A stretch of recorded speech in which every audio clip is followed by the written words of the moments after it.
রোকার cap, রোকার cap टोपी আর কি। नमस्कार, शुभ सन्ध्या, जय जवान जय किसान। तो আপনারা দেখছেন পাওয়ার টিলারের রোটার ক্যাপ, যেটা রোকার ক্যাপ। তো এটার কাজ হচ্ছে যে সামনের দিকে ইঞ্জিনটা আগাবে, যেটা ফ্যান বেল অ্যাডজাস্ট, মানে ফ্যান বেলটা যদি ছোট বড় হয় সেটা লাগানো যায়।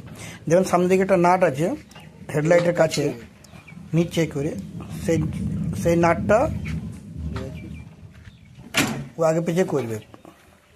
নাটটা যখন ঘুরাবে তখন ইঞ্জিনটা আগে পিছে হয়, সেই হিসাবে ওটা কাজ করে। যে যদি আপনার ফ্যান বেলটা বড় বা ছোট থাকে, এই যে নাটটা ঘুরাচ্ছে, তো সেইটা কাজে লাগিয়ে যায়। হয়তো এক ঘর ছোট বা বড় যদি থাকে তাও কোনো অসুবিধা নাই, মিস্ত্রি দাদা বলছে।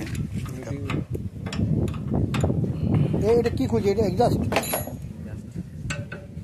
যাদের বাড়িতে পাওয়ার টিলার আছে তারা টুকটাক কাজে নিজেই পারবে, যদি এইসব জিনিস দেখে বেলটা লাগাবে কি এখন কিভাবে কি করছে। এটা এক্সজাস্ট বোর্ড, এটা ফ্যান বেল এক্সজাস্ট বোর্ড। ওটা বার হচ্ছে না, সামনে একটা নাট আছে, নিচে হেডলাইটের নিচে নাকি মোবিল চেম্বারের নিচে সামনে দিকে আনা ইঞ্জিনটা আছে, ইঞ্জিনটা এটা এক্সজাস্ট হয়। তার নিচে আছে ইঞ্জিন, তার নিচে যে একদম টানছে সেইটা এক্সজাস্ট বোর্ড, ফ্যান বেল এক্সজাস্ট।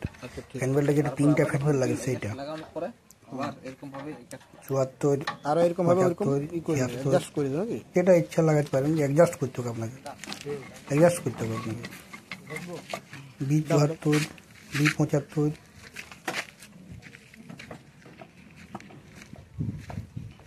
দেখো এই দুটো। থ্যাংক ইউ যারা ভিডিওটা দেখছে। তখন এটা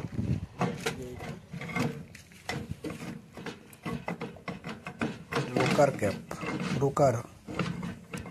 রোকার ক্যাপ। এটার কাজ হলো যে ক্লাচটা চেঞ্জ করেন নাকি, কাজ করছে কিনা দেখবে, কারণ ওইটা ওই আপনার অ্যাডজাস্টিংটা ঠিক হচ্ছে কিনা ফ্যান বেলের। এটা খোলার দরকার ছিল না, কোনো কারণে খুলেছে, অন্য কোনো কারণে। Thank you.